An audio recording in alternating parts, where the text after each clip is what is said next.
Our quote for the day from George Washington, the first president of the United States. As mankind becomes more liberal, he wrote to a group of American Catholics, they will more and more allow that those who conduct themselves as worthy members of the community are equally entitled to the protection of civil government. I hope to see America among the foremost nations in examples of justice and liberality.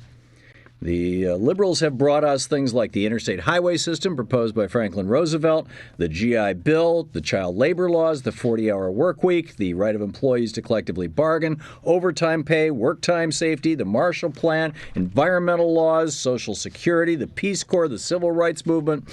Liberals fought Nazism, the women's right to vote, universal public education, the National Weather Service, product labeling, truth in advertising laws.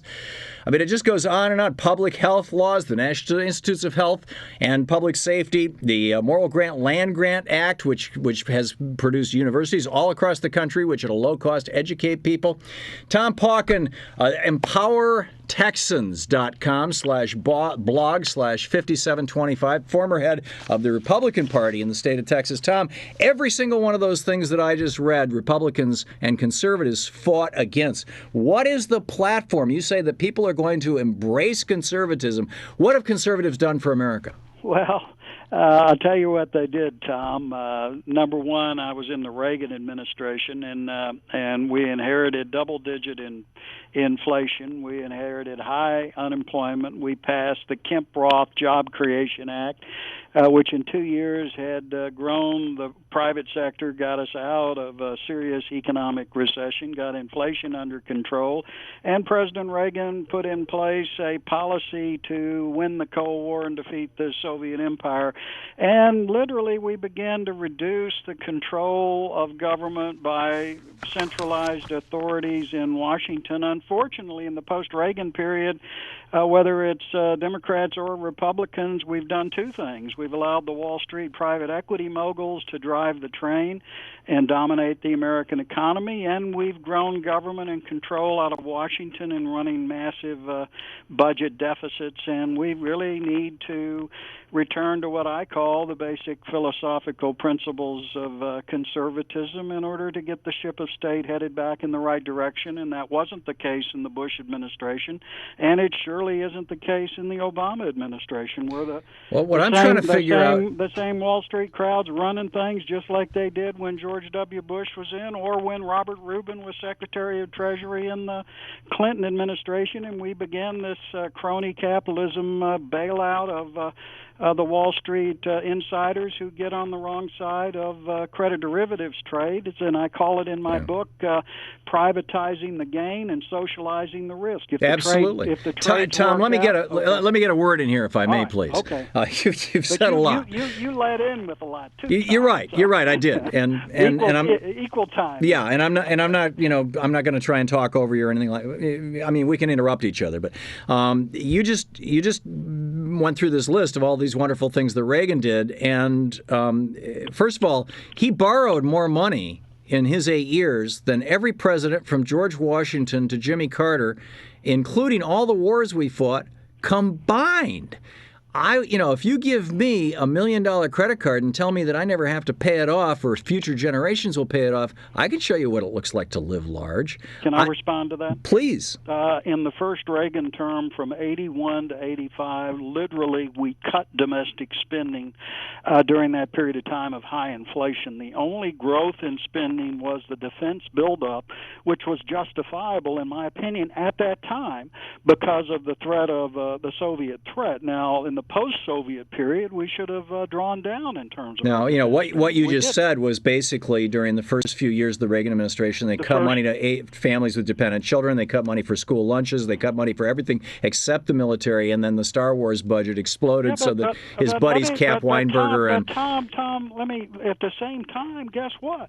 They grew jobs in the private sector over the last decade, and I'm not being a partisan here, from 1999 to 2009, we've lost 1/3 of our U.S. manufacturing base. That's 5.5 million good American jobs that have been outsourced, shipped overseas, or gone away. I absolutely agree with you, and I'll tell you, Bill Clinton is as much a villain in this as is Ronald Reagan, who started the process, and George Bush, who embraced it. Ronald Reagan didn't start it. It started in the post-Reagan period of politics. Both Bush 1, Bush Clinton, and Bush 2. Well, you could argue that Nixon started it in opening our relationship with China, but it was Reagan who was calling for the end of tariffs, and it was Clinton who fulfilled that promise. I think that we can agree that there's bipartisan stupidity on this. Here's where I am. I'm in agreement with, in fact, a prominent Democrat who used to be a Republican, Leo Hendry, and I'm in favor of rebuilding the manufacturing base, and I would argue the best way to do it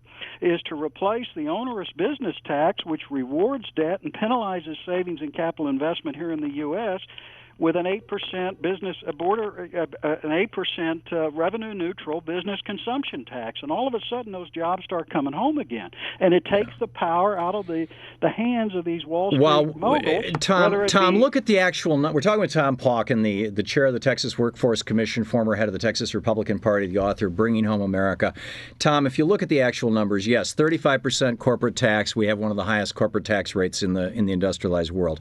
But if you look at the actual percentage of taxes that are paid, we have the lowest among all the OECD nations. We are dead last in terms of the actual number of taxes that are paid. Because there's a million loopholes. Because there's a million loopholes, and people are shipping jobs offshore because there's no tariffs anymore. Tom, let me say something.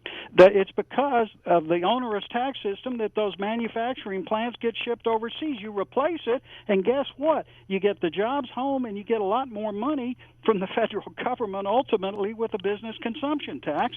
Plus, you got good American jobs. There's no reason we can't have a strong manufacturing base in the U.S. Well, let me get this straight. You're telling me that because there's a tax on profits that a corporation makes, that corporation therefore has an incentive to stop paying Americans $30 an hour for their work and start paying Chinese $1 an hour for their work, which makes them $29 an hour more profitable. No, let me give you. I don't get it. That's nonsensical. Let me give you another example.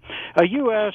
Do you know that Germany, which has a high labor cost society, one of the highest in the world, they have a strong manufacturing base, and they have number 2 in the world, a trade surplus. Yep. If a U.S. company goes to compete, a U.S. manufacturing company goes into Germany to compete, they're hit at the border with an 18% VAT. You betcha. And competing with our high taxes here, competing against a German manufacturing company, they lose that business. Yep. A major U.S. company, is smarter for them to put the manufacturing plant What over you in are Germany. pointing out, Thom Plotkin, I mean, these are the policies that we had from the time Alexander Hamilton proposed them in 1791, and they got passed into law in 1793, until Reagan, Bush, and Clinton all systematically dismantled them. When Reagan came into office, our average tariff was over 20%, and when Clinton left office, the average import tariff was under 2%. What you're describing Germany doing is a country protecting its manufacturing jobs.